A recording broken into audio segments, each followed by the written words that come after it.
Belt weaving. Some love it, some hate it. Cursed as it may be, it is a common practice in beaconed megabases where space is tight, and two different underground belt types are often woven together as displayed to supply up to 4 ingredients to an assembler array from a single site. Super cursed triple belt weaving with all 3 belt types also existed, but situations where that actually proves useful are far and few between. Along comes Factorio Space Age, and all of a sudden we've got 4 different belt types to play with. The obvious question that should come to anyone's mind is, of course, can we weave all 4 belt types together now? Well, you weren't thinking that, but I was. Unfortunately, the yellow underground belt does not have the range to span over the other 3 colors. The red cannot span over 2 yellows, but the blue one can, and at first there seems hope. But it cannot cross the next yellow one, we have to put it in front. Red then necessarily needs to be present between all sets of yellow, which leaves a terrifyingly large gap for the green belt to cross. And indeed, it cannot. Not by a long shot. That means an infinitely repeating pattern seems impossible, but what would be the maximum possible distance we could cross? Well, this. The counterintuitive trick is to start with 2 yellow belts not the maximum distance apart. This way we can cross 2 yellow belts with a red one. Then we draw out the yellows as far apart as they will go. Now, if you paid attention, you will know that the blue belt can cross over 2 max distance yellow sets. So we wedge it in between the cozy yellows in the center and skip over the first gap all the way across the second yellow where it reaches max distance. We then fill in the reds, which do need to go in between every remaining set of yellows, which then leaves a perfectly spaced apart distance for the new green belt to fit into. Nice! But why can we not just keep extending it even further? Well, let's try. Let's allocate the next 4 free spots. We first extend green to max distance, which is the second free spot. But which belt can extend all the way to the 4th free spot? We try blue, but it only reaches to the 3rd free spot. Red also cannot make it to the 4th spot, and yellow naturally can never cross all 3 other colors at once. So, here the chain gets broken. The distance covered still seems a fair bit larger than the water gap, but don't forget we also need to load and unload the belts at each end, which takes up quite a bit of space. With nice and neat belts flowing in and out of each end, we can cross a 28 tile water gap. With questionable side-loading the underground belts, we can get up to 30 tiles. We cannot unside load the belt on the output side though, but if we're anyway gonna be giving up completely about any sense of design ethics, we could instead draw empty the belts with inserters, just so we can cross the full chunk barrier of 32 tiles. Are these the maximum distances possible? Well, I think so, but I'm just one guy. Let me know in the comments if you found a better solution. Hey Mike, you did kinda promise us a useful application of triple or even quad belt weaving. We've got an infinite 2-dimensional plane of space to work with here on Orvis, so what reason could there possibly be to squeeze all that throughput in a single line? And talking about throughput, the 32 tile solution doesn't even run constantly due to the inserters. Well, yes my friend, that is true. There is no reason for increasing throughput like this. But this ain't no story about belt throughput, this is a story about belt storage. Belt storage never was a thing in the olden days, but Factorio Space Age introduces space travel to ship goods and players between different planets. And unlike on all those planets, space on a spaceship is not exactly spacey. While technically you can build arbitrarily large spaceships, the larger they get, the more expensive they are to build, and they need to be well defended against asteroids. While parked in orbit, asteroids can come in from any direction, and while a small spaceship can reach all around itself with some central turrets, larger ships will need turrets all the way around the perimeter of the ship to avoid lengthy insurance calls about if asteroids are considered force majeure or not.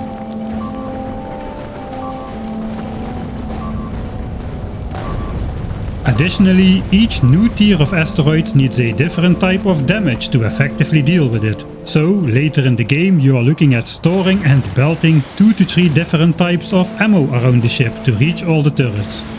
But the main reason why belt storage suddenly is a thing is that you cannot use storage chests in space, severely limiting your options to carry stuff around on a spaceship. The only location intended for storage is the central cargo hub, a 64-tile large central chest with a storage capacity of an empty peanut shell and a half. Storage can be expanded with cargo bays, which offer 20 extra stacks of inventory space at the cost of 16 tiles of real estate. Meanwhile, ammo stack sizes have been severely reduced, and especially the new railgun ammo only stacks to 10, which means you can store only 200 railgun shells in a 16-tile cargo bay. Now, how many would fit on a 16-tile belt?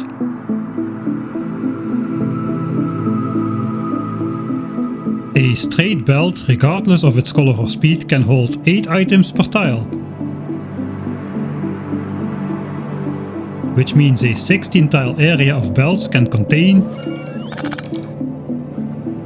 128 railgun shells. This is less storage per tile than a cargo bay, but no it isn't. Even simple early game red and yellow belt weaving already doubles that, as there now magically exists 2 belts per tile, which both contain 8 items per tile, bringing our 16-tile total up to 256 railgun shells, already exceeding a normal quality cargo bay.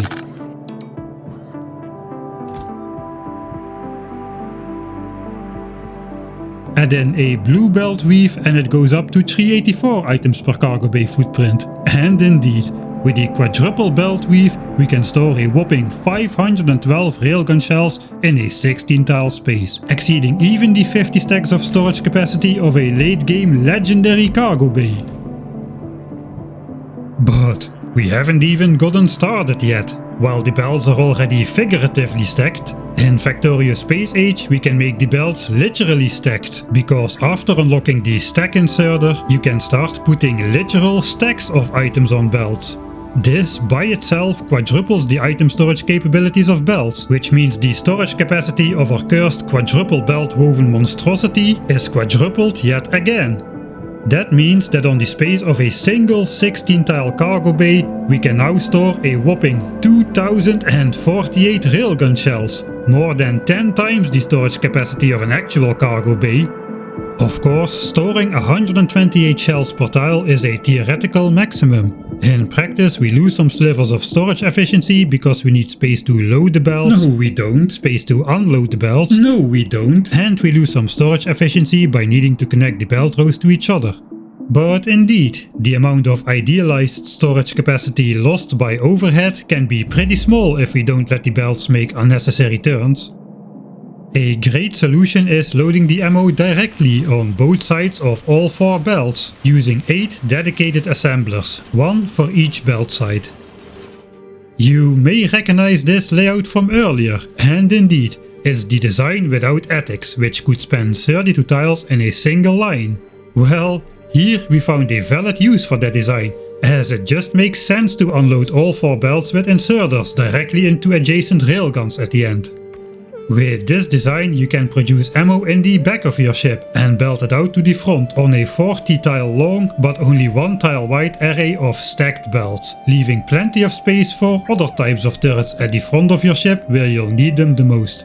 And all the while that 40 tile belt array is storing almost 4600 railgun shells, averaging over 114 railgun shells per tile. To better compare this directly to 4x4 tile cargo bays, consider this 4 high stack of belt woven railgun ammo, which is storing a whopping 15,000 railgun shells. To compare, This is how many cargo bays you would need to store those same 15,000 shells. Oh, come on man, you're comparing this endgame belt weaving to basic quality cargo bays? That's not fair, man. I agree.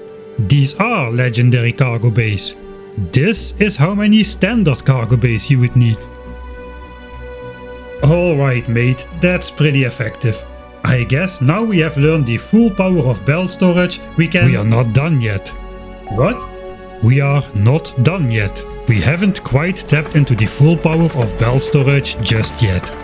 You see, there is one more use case for belt storage which blows railgun ammo belt storage straight out of the water. The very last science pack in the game is made with Promethium asteroid chunks, which can be found only beyond the solar system's edge. You need to combine those with dangerously spoilable Biterex farmed on your home planet of Norvis. The intended way to make the science pack seems to be to load as many Biterex as you dare on a spaceship, then rush out with great speed to beyond the solar system's edge to quickly farm the Promethium asteroids required to turn the now almost spoiled Biterex into science packs before they hatch into a biomass of space-devouring big biters.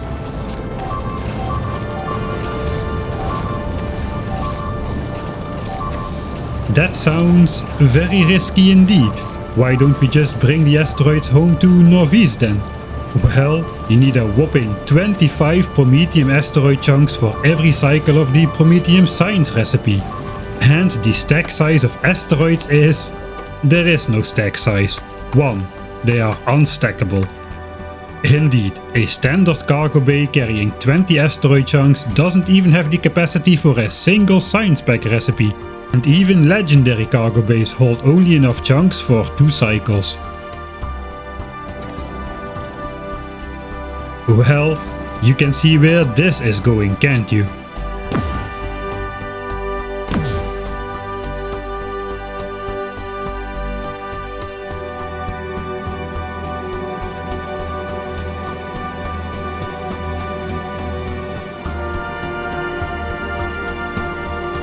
Well, unfortunately unstackable asteroids remain unstackable on belts, so we cannot put them in neat little stacks on the belt like we can with the railgun shells, which lowers the belt's storage capacity for asteroids to only a quarter compared to railgun shells. That hurts, until you consider that cargo bays can only store 1/10 of the asteroids compared to railgun shells, which means that in the 4x4 tile footprint of a single cargo bay, quad woven belts can store a whopping 512 asteroids. That is more than the capacity of 10 legendary cargo bays combined.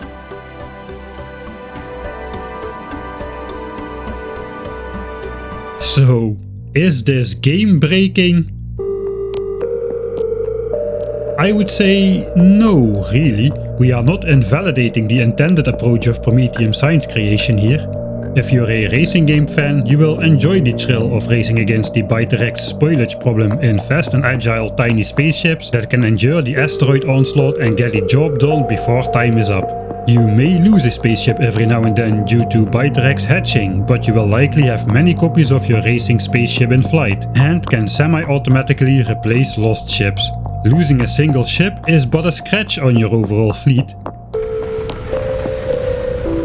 But if you're more of a trucking simulator enthusiast, we have just added a new approach to the game's final science pack. Instead of light and agile fighter space jets, we instead take the mothership.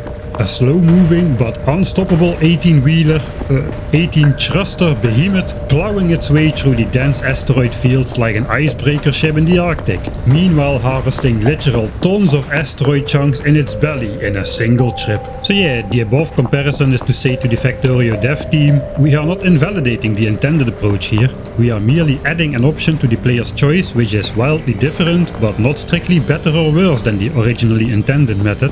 It's like comparing apples to oranges, or, well, F1 cars to Australian road trains. In my opinion, both playstyles are valid options and it's up to the individual player to decide which approach to take. Choice is good, options are good. And despite a subgroup of players who absolutely despise the belt weaving method and feel this method should be nerfed, I ask of you, please don't. Let us be the galaxy truckers that we want to be, instead of forcing us to become race car drivers.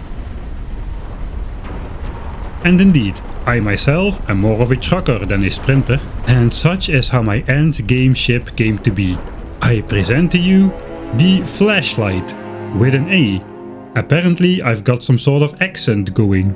Anyway, this behemoth of a ship got its name from the shape.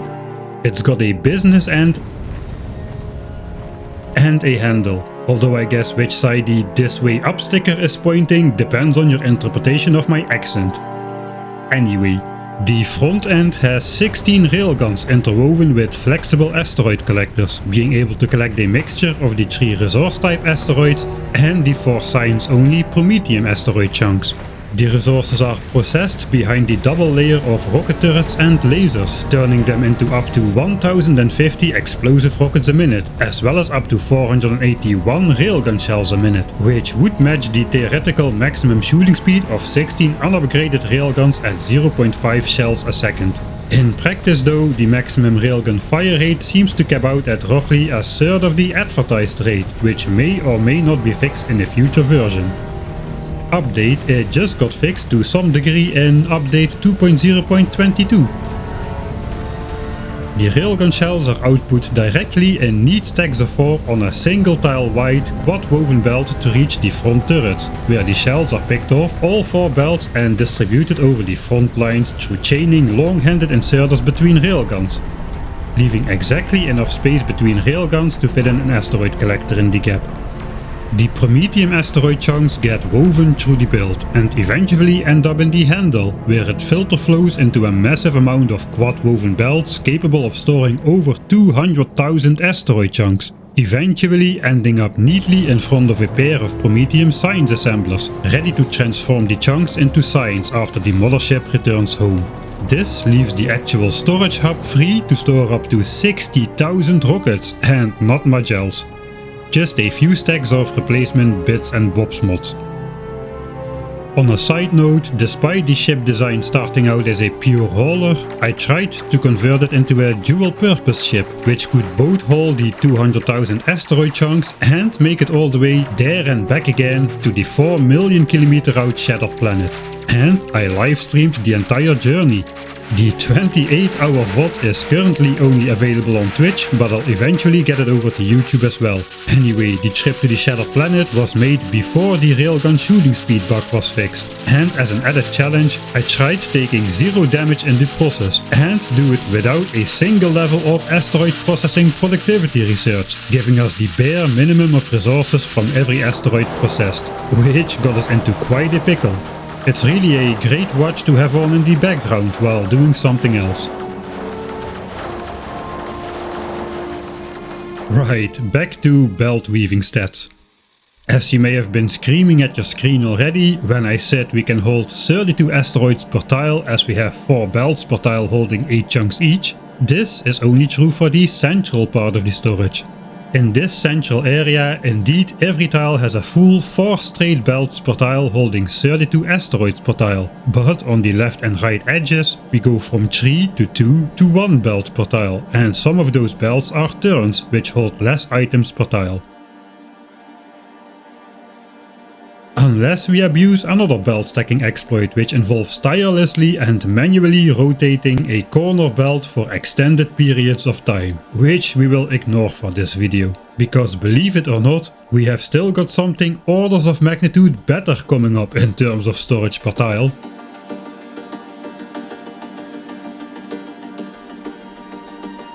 Anyway, the overall storage density of the entire setup, including the overhead of the corners, has been experimentally confirmed to be an average of 3.4 belts per tile.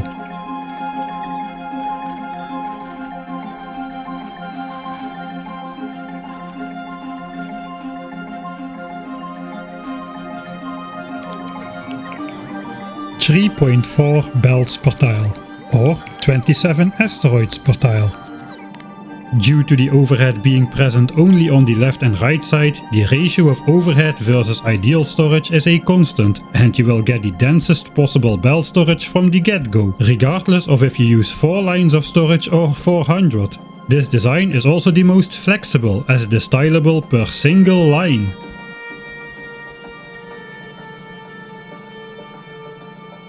I tried another method which involves not just belt weaving but literally belt tapestry, combining quadruple horizontal belt weaving with triple vertical belt weaving, which leads to some tiles having a whopping 7 underground belts passing through a single tile.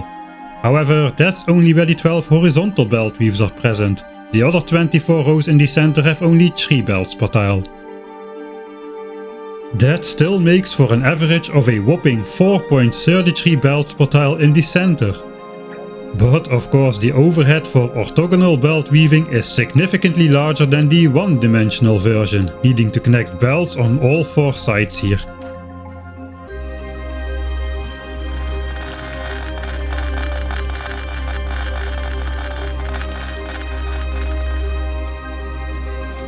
The average storage density of this orthogonal monstrosity came out to be exactly equal to the 1D version, at an average of 3.4 belts per tile. Now, you can make this design tileable as well, but it's way less elegant than the horizontal only version. We need to copy the entire structure, less the top and bottom connecting belts, and insert this 6 tile high triple belt woven vertical section, and then connect the outside belt turns again. With every copy we also copy the east-west overhead, but we get rid of extra copies of the north-south overhead.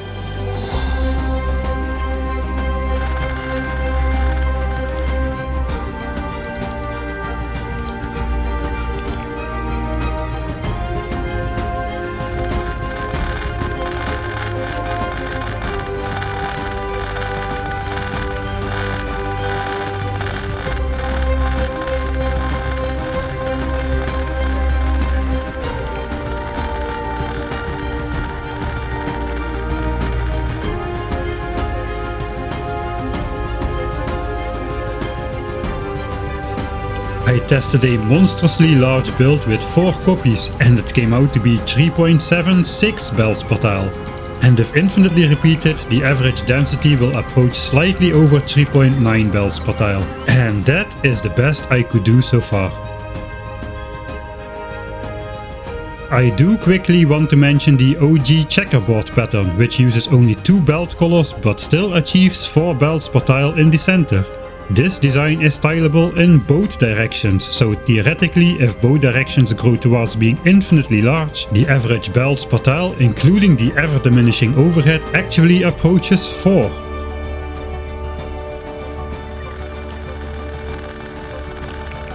In practical situations, however, the overhead cannot be ignored, and due to needing connecting belts on all 4 sides, it is significantly less dense than the quad belt weaving option. Here, a slightly larger checkerboard field than the quad belt weave we used stored, including the overhead, an average of under 26 items per tile, which is under 3.25 belts per tile.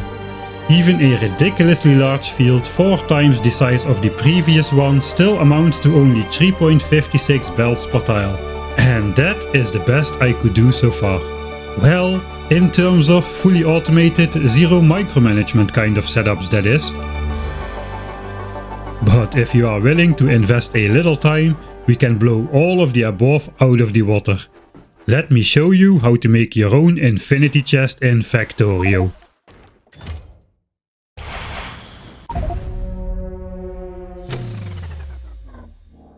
Alright, so unlike the belt weaving solutions mentioned so far, the following storage method is a little bit of an exploit, and it's the result of a change in behavior when remotely changing recipes on a machine. In previous versions of Factorio, remote recipe changing was not really a thing you were meant to do, and if you managed to do it anyway, the machine would simply spit out its contents all over the floor. In Factorio Space Age, they added operating machines remotely as an intended mechanic, and as such they changed the resulting behavior when remotely changing a machine's recipe, moving it to newly generated output slots, so you can controllably remove the previous ingredients with inserters and bots. This, however, introduces a bit of an exploit. If we let the Prometheum science pack plants grab stuff freely, they insert 100 asteroid chunks in the machine. Now, if we change the recipe to something else, let's say batteries, Instead of spitting out the ingredients on the ground, the updated mechanics put all 100 asteroids into 100 newly generated output slots instead. But what happens when we change our mind and set the recipe back to Prometheum signs again? That's right, the inserters insert a new batch of 100 asteroids, while the 100 old asteroids still remain in the output slots. You may already realize our next step.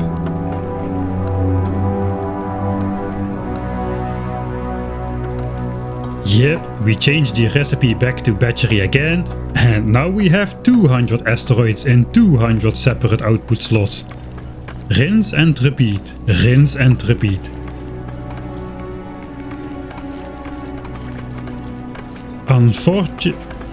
Fortunately this method cannot be automated, as the circuit network won't change the recipe if, among other things, there are still items in the output slots. The fact that this method is not automatable makes it much less of a priority to be fixed if needed at all. Anyway, if you are bored enough to keep repeating the cycle manually, this method works. Now, the great question is, exactly how many chunks can you store up in a single machine? Well, yes. For your viewing pleasure, here's a single cryogenic plant with more than 26,000 asteroids in its output slots.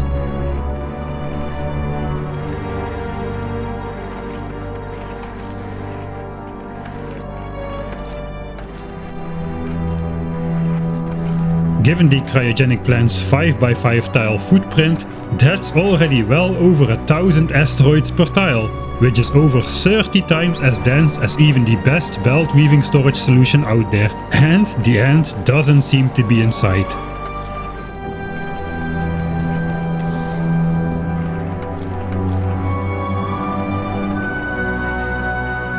The next logically predictable breakpoint seems to be 2 to the power of 16 chunks, which would give a storage capacity of over 65,500 chunks. And if we pass the 16-bit test and continue to 2 to the power of 32, we are now storing the entire shattered planet in a single machine. Over 4 billion chunks, which is over 5 million times as dense as our belt storage solutions. And if that is not enough infinity chest storage for you, we shall continue on to the 64-bit breakpoint. Instead of storing 4 billion chunks, we are now storing 4 billion entire shattered planets in here. Over 18 quintillion asteroids are now compressed into a single cryogenic plant, shortly before it all collapses in on itself and forms a black hole with a mass of over 4 billion shattered planets plus one spaceship.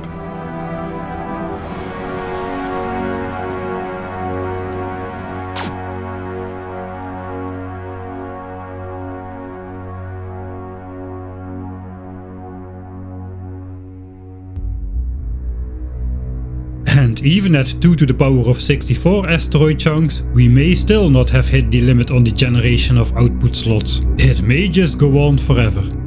Well, I am not going to experimentally verify that for the next 20,000 years of my life, but I'm sure someone with actual coding skills will be able to browse through the code and find out if a limit to the amount of output slots a machine can generate exists, and if so, what that limit is. Now, as far as non-automatable storage solutions go, I think this is the best out there, as it's kinda hard to further improve on almost literal infinity chests. As far as automatable belt-woven solutions go, there may be better setups still, which can, including overhead, still improve on an average of 3.4 belts per tile for small setups, 3.8-ish belts per tile in large but still practical applications, or approaching 4 belts per tile if infinitely repeated. If you made such a thing or found it on the World Wide of Web, let me know in the comments. Eventually I will finish the edit of my entirely streamed new player experience of Factorio Space Age, my very first playthrough in which we figured out the whole quad belt weaving thing during the final spaceship design process and subsequently discovered the infinite storage exploit on our final flight out to the shattered planet. If this is your first encounter with my channel, subscribe if you want to be notified when that releases. It will be a while, so YouTube likely won't recommend it to you naturally. In the meantime, you can find the streams in the live section of my channel and a playlist called I Played 0 Hours of Space Age, the new player experience. For now, I thank you for watching and I will see you all next time.